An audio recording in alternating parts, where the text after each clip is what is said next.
बच्चों अभी हम अपना इस चैप्टर को आगे बढ़ाते हुए पढ़ने वाले हैं संयोजकता के बारे में।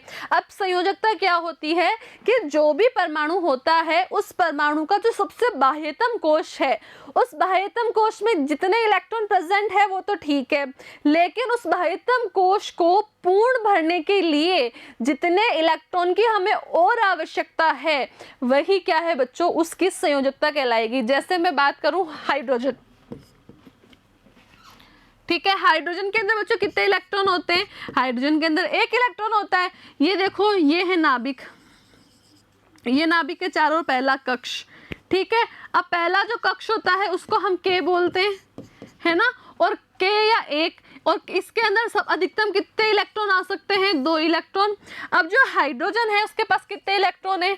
1। अब मैंने यहाँ भर दिया येलो, दूसरे कलर से भर देते हैं हम, ये लो जी अपना 1 इलेक्ट्रॉन आ गया, ये लो, ठीक है। अब बताओ, अब इस कक्ष में और कितने इलेक्ट्रॉन आ सकते हैं? 1 और आ सकता है ना, मैक्सिमम 2 आ सकते हैं, लेकिन हाइड्रोजन के पास है ही 1, इसलिए ये 1 इलेक्ट्रॉन और भर सकता है। तो ये अष्टक पूर्ण करने के लिए, इसको भरने के लिए कितना और चाहिए? इसको 1 और चाहिए। तो इसकी संयोजकता कितनी होगी बच्चों? 1 हो गई। मैं बात करूं बच्चों हीलियम की, हीलियम के अंदर 2 इलेक्ट्रॉन होते हैं, मालूम है हमें, ठीक है। इसके अंदर 2 इलेक्ट्रॉन होते हैं, पहला इलेक्ट्रॉन ये आ गया, दूसरा इलेक्ट्रॉन ये आ गया, ठीक है। अभी ये 2 इलेक्ट्रॉन है, के अंदर कितने आ सकते हैं अधिकतम? 2, और ये 2 पूरे भर गए। क्या इसमें तीसरा आ सकता है? क्या नहीं आ सकता? क्यों? क्योंकि इसकी कैपेसिटी के की कितनी है? 2 को बैठाने की है, तो इसका बाह्यतम कोश पूरा भर गया ना। इसका मतलब हीलियम को और इलेक्ट्रॉन चाहिए क्या बाह्यतम कोश भरने के लिए? नहीं चाहिए, इसलिए इसकी संयोजकता कितनी है बच्चों? 0। इधर देखो, ये आपको इंडेक्स दी गई है, ये रहा हाइड्रोजन, हाइड्रोजन की 1 है, ये रहा हीलियम, हीलियम की कितनी है? 0। चलो हम अब बात कर लेते हैं, कोई भी एक ले लेते हैं, चलो नाइट्रोजन लेते हैं, ठीक है। नाइट्रोजन, नाइट्रोजन के अंदर कितने इलेक्ट्रॉन होते हैं बच्चों? 7। ये इसकी नाभिक है, चलो नाभिक बन गई। ये इसका पहला कक्ष के है और ये दूसरा कक्ष मान लेते हैं, ठीक है। कौन सा कक्ष है? ये तो हो गया पहला कक्ष के, या इसको 1 भी कह सकते हैं। यह है दूसरा कक्ष के एल, या इसको 2 भी कह सकते हैं। आपको मालूम है जो के होता है इसके अंदर अधिकतम 2 इलेक्ट्रॉन आ सकते हैं, और जो एल होता है उसके अंदर अधिकतम कितने इलेक्ट्रॉन आ सकते हैं बच्चों? 8। ये हम पहले पढ़ चुके हैं, ठीक है। अब ये जो हम पढ़ चुके हैं इसके अनुसार पहला नाइट्रोजन के अंदर कितने इलेक्ट्रॉन आएंगे? 7। ये तो चलो पहला इलेक्ट्रॉन आ गया, ये लो जी, ये आ गया दूसरा। अब क्या इसमें मैं तीसरा भरूं? नहीं, इसमें मैं तीसरा क्यों नहीं भर सकती? इसकी कैपेसिटी कितनों को बिठाने की है? 2 को। ये 2 बिठा लिया, एक तो ये रहा और एक ये रहा। अब तीसरा किस में भरूंगी मैं? तीसरा अगली कक्षा में भरूंगी। ये लो, ये आ गया तीसरा, ये 1, ये 2, ये आ गया तीसरा, ये आ गया इसमें चौथा, ये आ गया इसके अंदर 5वां इलेक्ट्रॉन, ये आ गया इसके अंदर 6वां इलेक्ट्रॉन, ये आ गया इसके अंदर 7वां इलेक्ट्रॉन। 7 इलेक्ट्रॉन ये नाइट्रोजन के पास, और 7 ही भर दिए मैंने, ठीक है। ये इसका काम तो हो गया पूरा। लेकिन अब इधर देखो बच्चों, हमने पढ़ा इसका बाह्यतम कोश कौन सा है? एल। इसमें अधिकतम कितने आ सकते हैं? 8। अब काउंट करो, इसमें क्या 8 आ गए क्या बाहर वाले में? इसमें आया 1, 2, 3, 4, 5, इसमें तो 5 ही है। नाइट्रोजन के तो 7 भर गए टोटल, लेकिन बाह्यतम कोश में कितने हैं? 5। इसको पूरा भरने के लिए और कितने चाहिए? 5 तो आ गए, तो कितने और चाहिए? 3। कितने चाहिए? 3। तो नाइट्रोजन की संयोजकता कितनी हो गई बच्चों? 3। ये देखो, ये रहा नाइट्रोजन 7 नंबर पे, संयोजकता कितनी हो गई? 3। तो ये बात समझ में आ गई। तो इस तरीके से आप सबकी संयोजकता निकाल सकते हो, कोई दिक्कत है ही नहीं। आगे हम बात करते हैं बच्चों परमाणु संख्या की। तो परमाणु संख्या क्या होती है कि किसी परमाणु में जितने प्रोटॉनों की संख्या होती है वो ही उसकी परमाणु संख्या है। हाइड्रोजन की बात करें, उसके अंदर एक परमाणु, एक प्रोटॉन है तो उसकी परमाणु संख्या 1। हीलियम के अंदर 2 प्रोटॉन है तो 2। लिथियम के अंदर 3 प्रोटॉन है तो इसकी परमाणु संख्या कितनी हो गई? 3। कार्बन के अंदर क्या है? 6 प्रोटॉन है तो उसकी परमाणु संख्या क्या होगी बच्चों? 6। हाइड्रोजन के अंदर 1 है तो क्या होगी? 1। और इसको परमाणु संख्या को किससे लिखते हैं बच्चों? Z से।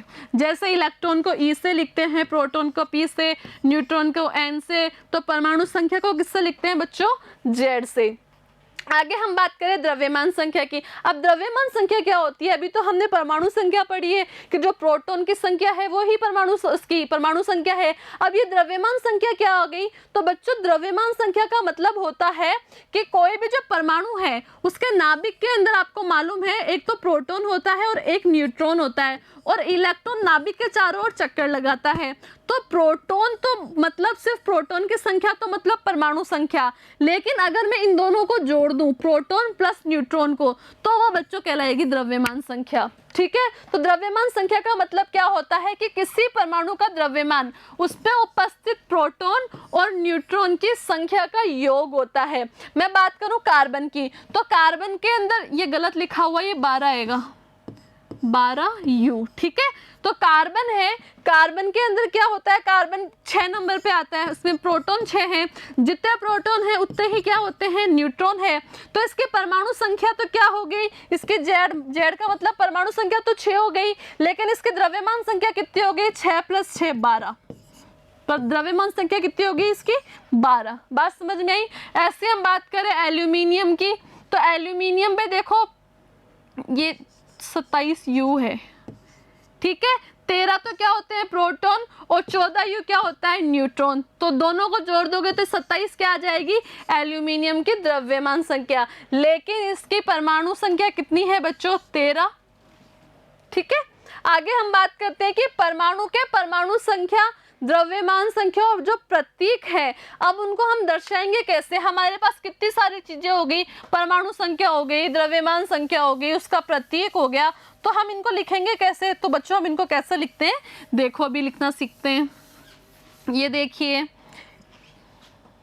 मैंने यहाँ ले लिया, ये है अपना नाइट्रोजन बच्चों। ठीक है, अब जो नाइट्रोजन की परमाणु संख्या कितनी होती है? कितने नंबर पे आता है नाइट्रोजन? 7 नंबर पे। ठीक है, अब इसकी द्रव्यमान संख्या कितनी होती है बच्चों? 14। ठीक है, तो ये क्या है कि जब भी हम इस तरीके से लिखें तो हमें क्या करेंगे? सबसे पहले हम बच्चों उसका प्रतीक लिखेंगे। ये N क्या है? उसका प्रतीक है।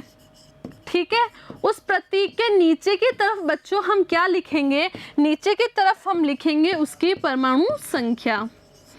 क्या लिखेंगे? परमाणु संख्या। और उसके ऊपर की तरफ जो 14 हमने लिखा है, ये बच्चों ये क्या है? ये है उसकी द्रव्यमान संख्या। अब मैं बात करूं, जैसे आपको हाइड्रोजन दे रखा है, तो सबसे पहले आपको लिखोगे हाइड्रोजन का प्रतीक। ठीक है, फिर उसके नीचे की तरफ आप लिखोगे उसके परमाणु संख्या, 1 नंबर पे आता है हाइड्रोजन। फिर ऊपर की तरफ लिखेंगे इसका द्रव्यमान, ये होता है 2। तो ये हो गया। आगे एक हमने लिखा है कार्बन का, जो कार्बन 6 नंबर पे आता है, तो इसकी परमाणु संख्या कितनी है? 6, और इसका द्रव्यमान कितना है? 12। क्लियर है, कोई दिक्कत ही नहीं है इसमें। आगे हम बात कर रहे हैं बच्चों समस्थानिक। ये समस्थानिक क्या होते हैं? समस्थानिक होते क्या हैं? समस्थानिक एक ही तत्व के वो परमाणु होते हैं जिनका परमाणु क्रमांक तो समान होता है, मतलब एक जैसा होता है, लेकिन उनकी द्रव्यमान संख्या अलग अलग होती है। जैसे मैं बात करूं हाइड्रोजन की, अब हाइड्रोजन कितने नंबर पे आता है? इसका परमाणु क्रमांक कितना है?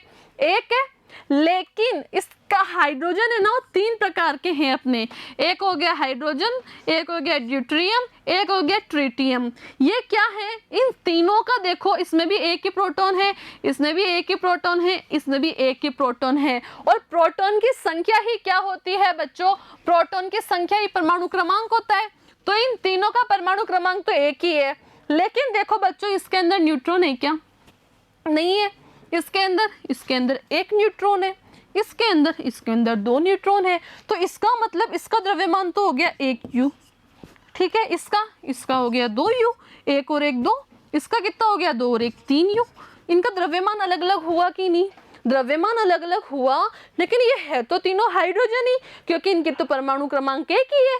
तो बच्चों ऐसे जो तत्व हैं यही बच्चों समस्थानिक कहलाते हैं, मतलब जिनका परमाणु क्रमांक तो क्या हो? सेम हो, लेकिन उनका द्रव्यमान क्या हो बच्चों? अलग अलग हो। क्या कहलाएंगे? वो कहलाते हैं बच्चों समस्थानिक। जैसे हाइड्रोजन के समस्थानिक पूछ ले तो आप बता सकते हो ड्यूटेरियम है, ट्राइटियम है।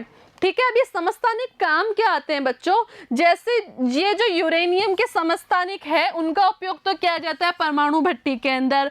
जो रेडियोधर्मी समस्थानिक होते हैं इनका उपयोग विभिन्न प्रकार के रोगों जैसे कैंसर के निदान में इनमें किया जाता है। कोबाल्ट 60 का प्रयोग किया जाता है कैंसर में। आयोडीन 131 का प्रयोग किया जाता है घेंगा रोग में, जो गलकंड रोग होता है जिसमें गला लटक जाता है ना आयोडीन की कमी से, उसके अंदर। इसके अलावा इन समस्थानिकों का प्रयोग किया जाता है विभिन्न प्रकार की जो रासायनिक अभिक्रियाएं होती हैं उनका अध्ययन करने में, या मानव का जो रक्त संचरण है उसका अध्ययन करने के लिए हम क्या काम में लेते हैं, सोडियम चॉइस। ठीक है, तो इसके ये सारे क्या है, ये सब है समस्थानिकी के उपयोग। अब हम बात करते हैं बच्चों संभारिक की। तो जैसे समस्थानिक होते हैं उसके जस्ट उल्टा अपोजिट बच्चों होता है संभारिक। संभारिक पहले में तो क्या था, समस्थानिक में परमाणु क्रमांक सेम, द्रव्यमान संख्या अलग अलग। इसका जस्ट उल्टा ये होगा, मतलब परमाणु क्रमांक अलग अलग और द्रव्यमान संख्या सेम। क्या मैं यही कह रही हूँ? हाँ, तो इसमें यही होगा। संभारिक में क्या होगा कि इनके जो द्रव्यमान संख्या है वो तो होगी बच्चों समान, लेकिन जो परमाणु क्रमांक है वो होंगे अलग अलग। क्या कहलाएंगे? कहलाएंगे संभारिक। जैसे हम बात करें कैल्शियम और आर्गन की, दोनों का द्रव्यमान बच्चों 40 ही होता है, दोनों की द्रव्यमान संख्या 40 यूं ही है। लेकिन जो कैल्शियम है आपको मालूम है कैल्शियम 18 नंबर पे आता है, और जो आर्गन है, आर्गन बच्चों आपको मालूम है ये 20 नंबर पे आता है। दोनों का परमाणु क्रमांक अलग अलग है लेकिन द्रव्यमान दोनों में कितना होता है बच्चों? 40।